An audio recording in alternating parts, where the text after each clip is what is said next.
Hola, ¿qué tal? Bienvenidos a este espacio de podcast Los Tiempos Digital. Nos da mucho placer tenerlos de nueva cuenta siempre con una temática importante todas las semanas. Estamos los días miércoles en todas nuestras plataformas, estrenamos episodio, estamos en Spotify, estamos en YouTube, pero también estamos en la página web del periódico Los Tiempos, www.lostiempos.com. Estamos ya en el episodio número 89 de este podcast. Nos da muchísima alegría poder estar siempre con todos ustedes con temáticas distintas a lo largo de todas las semanas. También decirles que si les gusta este contenido, pues denle like, compartan, comente, pero también active la campanita para que le alerte de un episodio nuevo. Para hoy tenemos un podcast muy especial, lo haremos a través de forma virtual. Vamos a hablar de lo que significa la justicia en nuestro país, vamos a hablar de muchos temas importantes, las elecciones judiciales que ya se viene, estamos casi a este fin de 2024 y conviene de alguna manera hacer una pequeña evaluación, grosso modo, de lo que ha significado todo el proceso de la justicia y todo lo que vendrá seguramente el 2025 en nuestro país. Recordemos que el 2025, en agosto de 2025, son las elecciones generales, indudablemente temáticas importantes que conviene analizarlos. Para hoy tenemos un invitado muy especial, vamos a hablar con el doctor Ramiro Orías. El doctor Ramiro Orías es abogado, obviamente pues desde esa perspectiva también especialista en varios temas jurídicos, defensor de derechos humanos, cuenta con más de 20 años de experiencia promoviendo temas de acceso a la justicia, reforma penal, derechos humanos y derecho internacional, incluyendo campañas de incidencia política en Bolivia. En estos 40 minutitos, a ver si nos aproximamos de alguna manera a ese análisis dentro de lo que significa el marco jurídico en nuestro país. Doctor, muchísimas gracias por aceptar este podcast. Bienvenido a este espacio de podcast Los Tiempos. Muy buenas tardes. Rudy Orellana les saluda. Muy buenas tardes y muchas gracias por la invitación. Un gusto compartir este espacio con usted y todo el público que sigue a Los Tiempos. Doctor, mi primera pregunta tiene que ver con un breve diagnóstico de lo que ha significado este segundo semestre de 2024 desde el punto de vista de la administración de la justicia en nuestro país. ¿Cuál es su lectura con respecto al tema? Bueno, el país ha continuado en una situación crítica primero de falta de iniciativas de reforma de la justicia. El país tiene una gran deuda pendiente en relación a promover una reforma judicial estructural, integral, que resuelva y que nos saque del penoso estado en el que se encuentra la justicia boliviana. Recordemos que hace muy poco, un par de semanas, se ha publicado el índice global del Estado de Derecho que anualmente saca una organización, el World Justice Project, y la justicia penal boliviana está en el penúltimo lugar a nivel mundial, ¿no? Estamos en el puesto 143 de 144 países, solo sobre Venezuela, debajo de muchos países africanos, y recordemos que en Venezuela pues prácticamente existe un solo poder gobernando, no hay independencia de poderes, no hay justicia, ¿no? Creo que esta inercia nos tiene que tener preocupados. Segundo, seguimos en el itinerario hacia una elección judicial, que es la forma en la que la Constitución boliviana establece para que se dé la renovación de las altas autoridades de los órganos de justicia.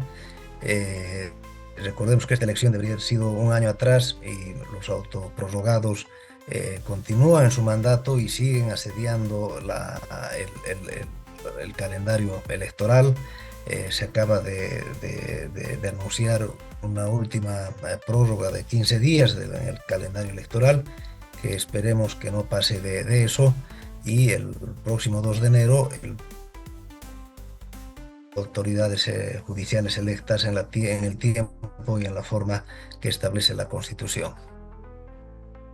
Doctor, un tema que indudablemente tiene que ver con lo que usted ha mencionado. Desde hace muchos años, varios años, se ha venido un poco postergando el tema de la reforma judicial en nuestro país y particularmente este 2024, el por entonces ministro de Justicia, Iván Lima, había mencionado que se realizase una reforma constitucional, pero también una reforma judicial, pero también una cumbre judicial, de tal forma de que en términos generales, pues así lo exigían las circunstancias, pero también organismos internacionales habían de alguna manera pues aconsejado que se realizase todo esto. ¿Por qué se hace cuesta arriba el poder plantear una reforma judicial o cuando menos una cumbre judicial donde se tenga que indudablemente, y obviamente aquí viene el tema de reforma, de replantearnos la justicia en nuestro país? Sí, yo creo que digamos, es una paradoja, ¿no? Primero, nunca antes tantos organismos internacionales se habían pronunciado sobre la necesidad de una reforma de la justicia que garantice principalmente un sistema judicial independiente, imparcial, transparente, ¿no? Hay por lo menos en los últimos 5 o 6 años, hay por lo menos 12 pronunciamientos del Sistema Universal de Naciones Unidas, del Consejo de Derechos Humanos, relatores, el Comité de Derechos Humanos, el Comité de DESCA, el Comité contra la Tortura, la Comisión Interamericana de Derechos Humanos, el GIE y Bolivia. Entonces, hay apoyo internacional para esta reforma, ¿no?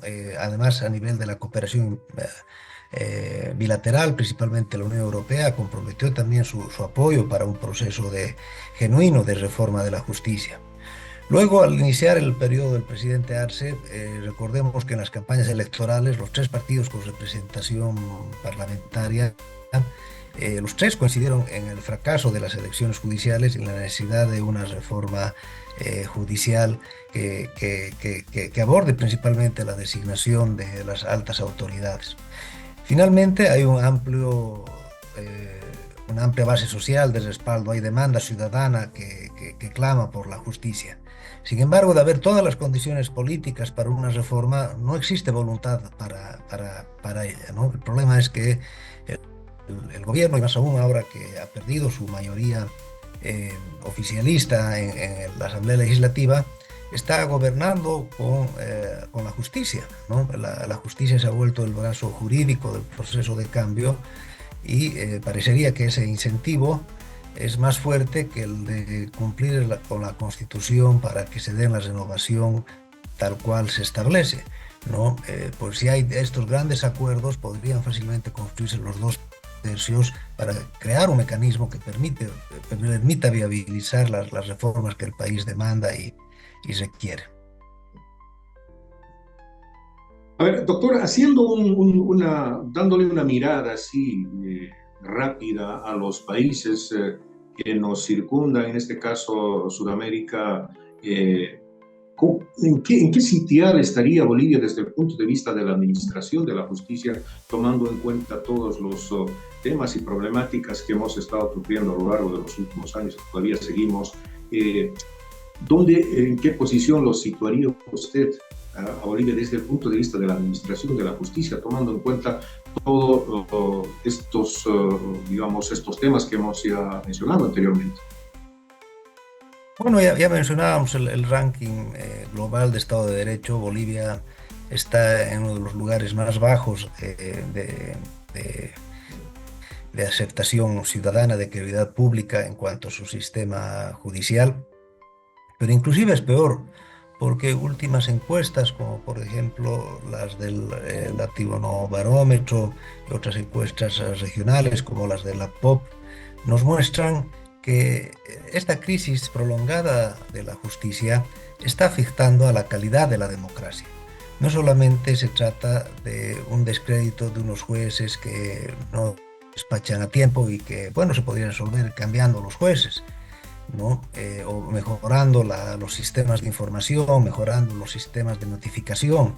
Ya no se trata de un problema de la gerencia del despacho que se puede resolver mejorando los sistemas de administración procesal, ¿no? Es una reforma profunda que tiene que ver con la agenda de probidad, de integridad, de transparencia judicial. En las encuestas que les acabo de mencionar, se establece, por ejemplo, que, que no es casualidad, creo yo, que los sectores que menos creen en la democracia en Bolivia son también aquellos grupos de la sociedad encuestados que han sido víctimas de la justicia, ¿no? Aquellos que han tenido problemas desde pagar una coima por un asunto de tránsito hasta situaciones más graves, quienes han recibido malos servicios en las fiscalías, en la defensoría.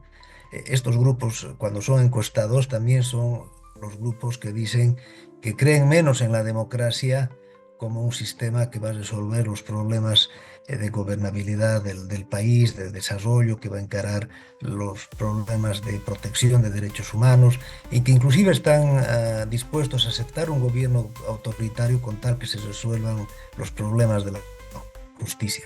Esto es tan grave que la justicia ya está desbordando el ámbito de su problemática al ámbito de su jurisdicción, del propio sistema, y está irradiando esta descomposición al resto del sistema democrático, y por lo tanto acometer la reforma judicial es también ver que la justicia no es un tema solamente de dar seguridad jurídica a las empresas o de reconocer el pluralismo de la sociedad boliviana. Es un problema fundamental de la democracia en el país. En ese sentido,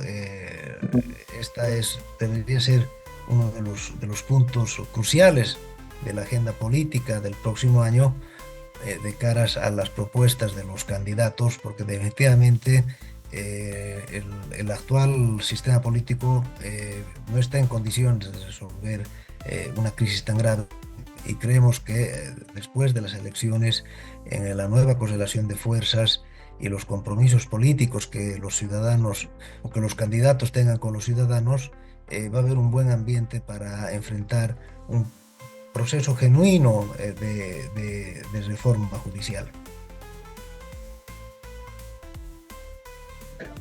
Hablemos, doctor, un poco de las elecciones judiciales. Sabemos perfectamente que por pues una serie de estos conflictos que actualmente está viviendo el país, se ha prorrogado por 15 días. Las elecciones judiciales han sido fijadas de nueva cuenta para este 15 de diciembre. Desde el punto de vista de su realización, doctor, ¿cómo evalúa esto? ¿Están en riesgo de verdad las elecciones judiciales? Bueno, la verdad que las elecciones judiciales desde su primera postergación han vivido enfrentando un riesgo repetido y permanente, ¿no? El uso abusivo de los recursos constitucionales para que a través de medidas cautelares suspender los plazos claramente nos muestra un patrón de actuación destinado a entorpecer el normal desarrollo de las elecciones, ¿no? Está claro que los amparos constitucionales presentados son los recursos idóneos en circunstancias en que un individuo se siente perjudicado de participar en un proceso de selección judicial como el que se ha llevado. Pero resulta poco congruente decir que para respetar el derecho de una persona se va a afectar el derecho de todos los demás ciudadanos de votar por sus candidatos, de renovar el mandato de autoridades electorales. Por respetar el derecho de un candidato se afecta el derecho de los demás candidatos. Entonces los recursos constitucionales están destinados a devolverle la constitucionalidad, pero si los recursos constitucionales para proteger los derechos de una persona terminan generando un estado de cosas inconstitucional, como por ejemplo tener todo un poder judicial provisorio con autoprórroga, que es decir, mandatos prorrogados a sí mismos en beneficio propio, nos están llevando a una situación de inconstitucionalidad, de deterioro institucional, que parece ser que el motivo de estas suspensiones no es la protección del derecho del candidato, sino justamente el proceso y evitar su renovación en la forma que establece la Constitución, que a mi concepto no es el mejor sistema, pero es el sistema vigente y hay que cumplirlo.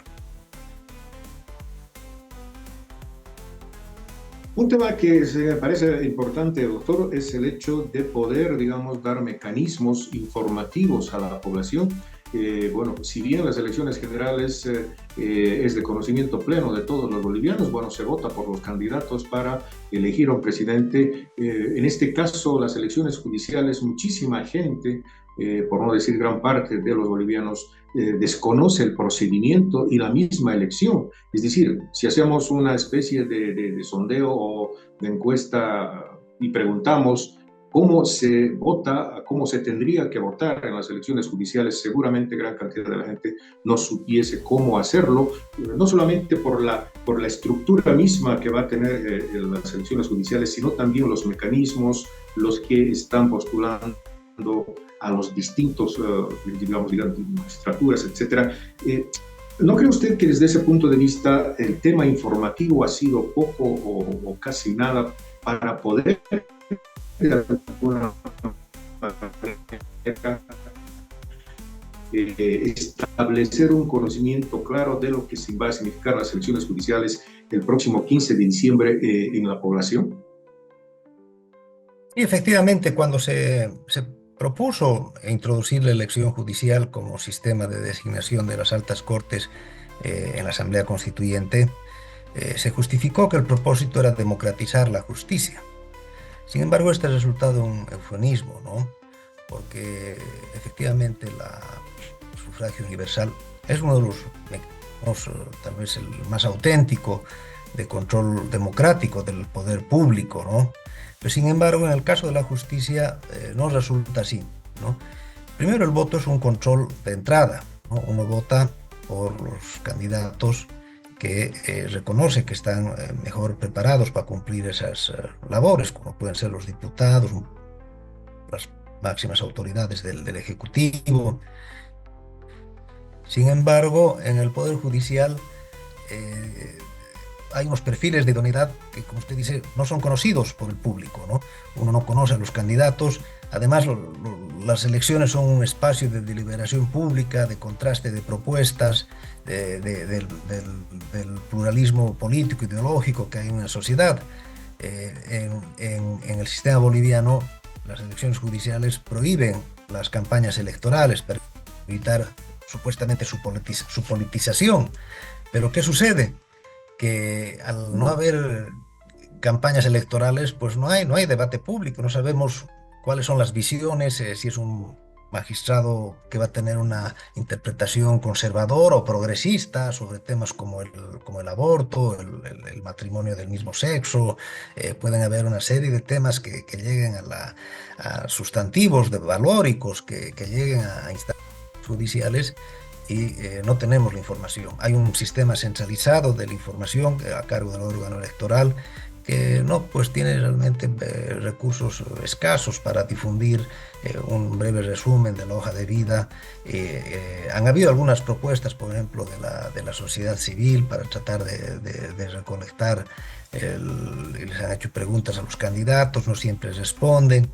Pero además de eso, el control democrático de los poderes públicos por el voto también es un control de salida, porque el ciudadano, después de 5 años, tiene también la posibilidad de votar y de votar por el mismo partido o cambiar de preferencia política, y si lo han hecho mal, pues crear una nueva mayoría política. Sin embargo, en el sistema de las elecciones judiciales está prohibida la reelección inmediata, ¿no? Entonces, no hay ese incentivo que tiene el actor político de que tiene que hacer una buena gestión para que vuelvan a votar por su partido en la siguiente elección, ¿no? Él es un candidato, en este caso el candidato a magistrado es un candidato, digamos, independiente de los actores políticos, y además ni siquiera era una de las propuestas iniciales que luego se eliminó, la posibilidad de un referéndum revocatorio, ¿no? De hecho, hay más de 20 propuestas de acusaciones para juicio de responsabilidades de altas autoridades de justicia que están durmiendo el sueño de los justos en la Asamblea Legislativa, porque al final el control de salida es un control político en manos del Legislativo. Entonces, definitivamente, la elección judicial ha dejado de ser un sistema democrático que contribuye a la de poderes, y lo que hace más bien es legitimar una decisión política, porque al final la mayoría es la que selecciona a los candidatos, y la competencia no es una competencia abierta, es una competencia cerrada entre los candidatos que son escogidos por la mayoría política del país, y en el fondo ellos ya han escogido quiénes serán los que lleguen al final, ¿no? Hoy día hemos escuchado con sorpresa una noticia que anuncia el ministro de Gobierno, que una de las candidatas por Santa Cruz estaría en diálogo con ciertos actores políticos vinculados a Evo Morales, ¿no?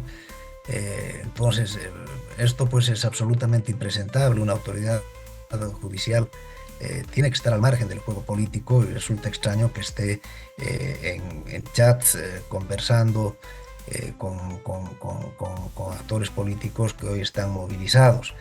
En ese sentido, creo que una de las prioridades en la agenda de reformas políticas y de la justicia es hacer una evaluación profunda del sistema de elección popular y cambiar por un sistema que permita un mayor pluralismo, que permita una mayor capacidad de evaluación de los méritos, y que, por ejemplo, en algún momento el grupo de juristas independientes proponía que haya un órgano técnico independiente que haga el primer filtro, la evaluación de méritos, y que de esa lista corta la Asamblea Legislativa tome la decisión política, pero ya luego que se han pasado todos los filtros de idoneidad, y donde se ha verificado que no existen candidatos que estén en conflicto de intereses con los actores políticos. Una pregunta que tiene que ver con lo que acaba de decir, doctor, y es el tema de la metodología de poder llevar adelante las elecciones judiciales. ¿Cuál es su análisis con respecto a este tema, doctor? Y viendo también un poco las metodologías que se emplean en los otros distintos países, en la Argentina, por ejemplo, en Colombia, sobre la estructura misma y cómo se llevan adelante las elecciones judiciales. ¿El de Bolivia tiene sus pros y sus contras, o de alguna manera todavía no acaba de convencer en el término, digamos, de lo que usted acaba de decir un poco desde el punto de vista de la transparencia? Bueno, hay diversos modelos, y de hecho el relator especial de Naciones Unidas para la independencia de los jueces y abogados, en uno de los informes dice, y conclusión, después de haber analizado todos los modelos a nivel mundial, es que no hay un modelo único recomendable, ¿no? Hay algunos que funcionan mejor en ciertas realidades, ¿no? Alguna vez escuché a alguien que decía: veamos cómo designan los jueces en Chile, Costa Rica y Uruguay, y haremos lo mismo. Sin embargo, claro, son sistemas que funcionan porque la calidad de la democracia en esos países de forma global también funciona. Los pesos y contrapesos, la independencia de poder es más real, ¿no? Y aquí en Bolivia tenemos el dicho: echa la ley, echa la trampa, o el dicho colonial: acato pero no cumplo, que en el fondo se cumple muchas veces la letra de la ley, pero no el espíritu de la ley, ¿no?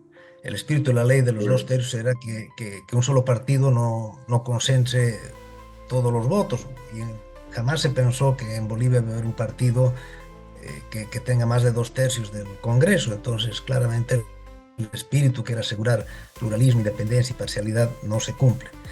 A nivel regional existen modelos. Algunos países tienen sistemas más robustos, otros países menos robustos, pero en general la tendencia, podríamos decir, que los sistemas en los que los políticos están más lejos de concentrar las decisiones son sistemas que funcionan mejor, ¿no? Hay algunos sistemas donde, por ejemplo, la propia judicatura propone o hace parte de la selección, interviene en la calificación, donde hay codadas por miembros de la academia, de la sociedad, en esta idea de los controles eficaces para evitar que unos atraigan más intereses de calificación en la selección de los postulantes. Creo que darán listas de candidatos más creíbles y más reconocidas. Lo que hemos mencionado, incluyendo indudablemente temas fundamentales que seguramente usted pues los ha visto, los analiza, y obviamente un experto en los temas, acceso a la justicia, derechos humanos, y el tema respecto a estos temas fundamentales, sobre todo en los últimos, no sé, en la última década, en los últimos años, estamos batiéndonos en estos temas. Hay todavía muchísimo que hacer, hemos retrocedido en estos temas. ¿Cuál es su diagnóstico al respecto? Sí, definitivamente. Definitivamente yo creo que en los últimos años el país ha ido viendo una erosión de su sistema democrático, un debilitamiento de su institucionalidad, como ¿no? señalan diversos politólogos, analistas políticos. Hoy los mayores riesgos para la democracia no son los golpes de Estado, no son las asonadas militares que vivió América Latina en los 70s o antes, ¿no? Hoy esta erosión se va, digamos, dando a través de un proceso donde los actores políticos carcomen la democracia desde adentro, ¿no? Estos líderes autoritarios, populistas, que vemos y que van más allá del signo ideológico. Podemos hablar de Chávez, Maduro, pero también podemos hablar de Bukele en El Salvador. Van controlando la institucionalidad, pero hay ahí como unos clave, ¿no? Control de la justicia, mayorías parlamentarias, aprobación por mecanismos irregulares de la reelección presidencial ahí donde está prohibida. Pero sin embargo, la democracia no es un sistema en defensa. La democracia tiene que ser ejercida por todos. En ese sentido, la defensa de la democracia, el derecho a defender la democracia que tienen los ciudadanos, las herramientas de la democracia. A veces yo sé que hay escepticismo, hay incredulidad, pero también está comprobado en el país y en otras sociedades de las Américas, que allí donde la sociedad ha desbordado los canales institucionales, se ha venido más caos, se ha venido más bien mayor desorden, y en ese sentido creo que es importante trabajar en el fortalecimiento o en la reinstitucionalización democrática en el país. Ahora, lo grave es que este sistema de Estado de Derecho debilitado, que en principio estaba orientado a afectar a los actores políticos disidentes, a la oposición, a líderes sociales, hoy está también afectando a sus propios creadores, ¿no? Vemos que el expresidente Morales fue perseguido y recibió un ataque con armas con balas, con equipo armado. Lo que nunca antes habíamos visto que un expresidente sea atacado de esta manera en nuestro país, y no hay ninguna investigación, no hay responsables, no hay un proceso disciplinario, no sabemos cuál fue el policía que estuvo en ese destacamento, si él dio la orden, se vino de más arriba. Entonces, en ese sentido, yo creo que este antecedente que también polariza, y muchos dicen atentado, autoatentado, pero más allá de eso, creo que tiene que haber unas investigaciones, y creo que toda esta crisis que vive el país en un contexto de polarización incita un poco a que la gente se ponga en un lado o en otro lado. Sin embargo, esta crisis creo que tiene que tener una respuesta diferenciada, ¿no? En el contexto de los bloqueos, una decisión política quiere que resuelvan todos los problemas. Sin embargo, la crisis tiene múltiples dimensiones. Una cosa es, por ejemplo, los ataques a los periodistas en Santa Cruz, que tiene que investigar la Fiscalía de Santa Cruz. Otra cosa es los ataques violentos a los policías en Cochabamba, que tiene que investigar la Fiscalía en Cochabamba. Otra cosa es el ataque al presidente Morales, que tiene que tener una investigación especializada. Otra cosa son las denuncias por casos de abuso sexual que competen también o la responsabilidad de Evo Morales, que tiene también su mecanismo de judiciabilidad.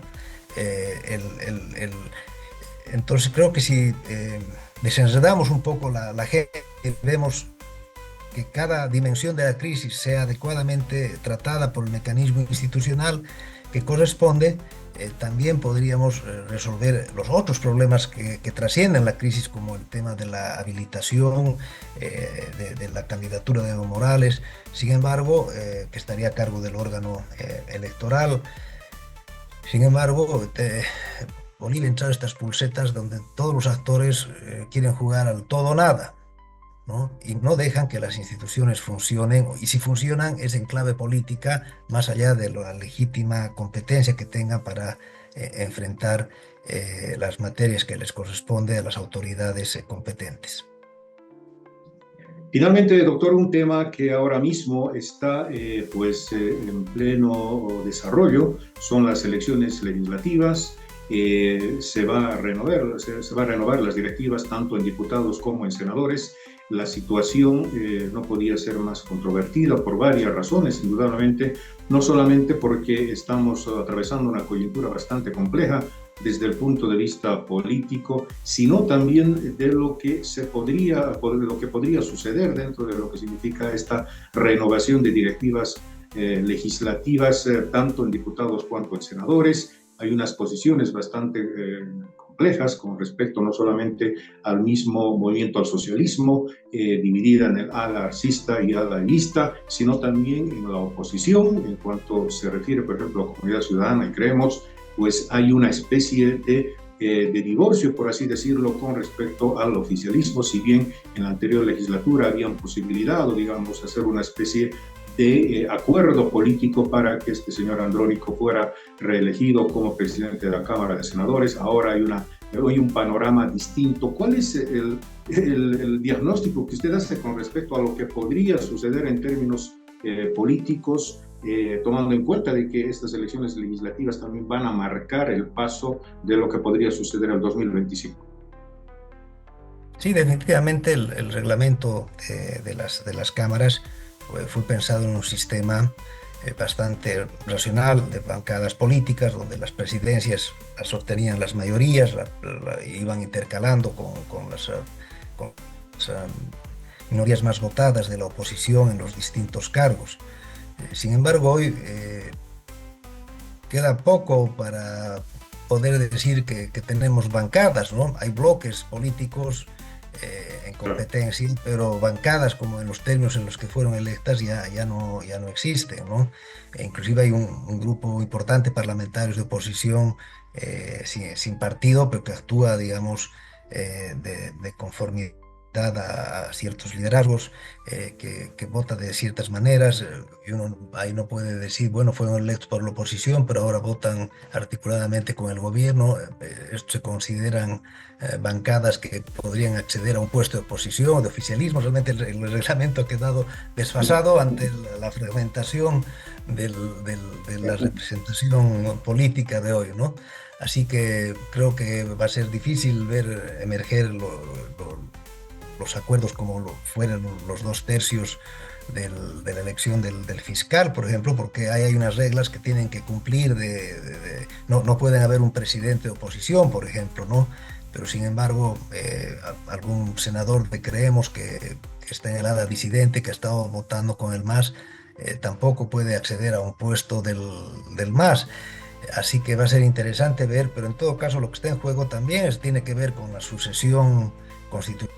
Un país convulsionado, hemos visto países, gobiernos en Bolivia en crisis, que al final la renuncia de sus máximas autoridades ha sido la solución política, pacífica, democrática, que ha permitido oxigenar a través de la sucesión constitucional, que se ha criminalizado con la sucesión de Áñez. Entonces es bastante complejo y casi habría que tener una bola de cristal para saber cuál será el resultado que tenemos en estos días. Como van las cosas, doctor, aún así se tendría una bola de cristal, sería absolutamente contrario a lo que se había pensado. Finalmente, doctor, muchísimas gracias por estar en este podcast. Si usted tiene algo más que añadir, por favor, adelante.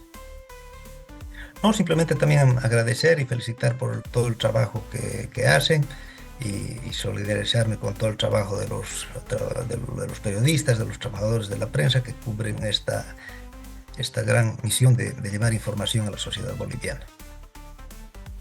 Doctor Ramiro Orías, en todo caso, los agradecidos somos nosotros, y yo soy el agradecido por contar pues, con este breve espacio y obviamente con su tiempo, temas fundamentales que seguramente van a marcar el 2025 y ya están marcando de lo que resta de este 2024. La administración de la justicia en nuestro país acaso siempre ha sido un tema fundamental que se tiene que replantear, una reforma judicial necesaria indudablemente. Esperemos que el 2025, pues un año preelectoral y electoral, indudablemente, las elecciones generales en agosto y ahora mismo el 15 de diciembre las elecciones judiciales seguramente también marcarán la pauta para todo lo que podría venir en el 2025. De nuevo, doctor, muchísimas gracias por estar en este podcast y seguramente estaremos en una próxima oportunidad.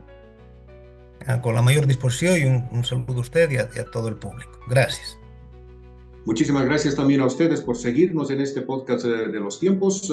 Si le ha gustado este contenido, por favor, comparta, dele like, active la campanita para que le anuncie de un episodio nuevo. Estamos en todas las plataformas, en Spotify, en YouTube, pero también estamos en la página web del periódico Los Tiempos, www.lostiempos.com. Es un placer tenerlos siempre, todas las semanas, todos los miércoles, con una temática distinta para poder hablar, para poder analizar y poder debatir todo lo que nos incumbe desde el punto de vista como ciudadanos. Hoy queríamos hablar de este tema de la justicia, pero también de todo este panorama tan complejo que en estos momentos pues está atravesando el país. Muchísimas gracias, de verdad, muchísimas gracias. Estamos ya en el episodio 89, próximos a cumplir el episodio 90. Esperemos, Dios mediante, y también pues a través de todos ustedes, así sea posible. Muchísimas gracias y nos vemos la próxima semana con una temática importante. Hasta entonces.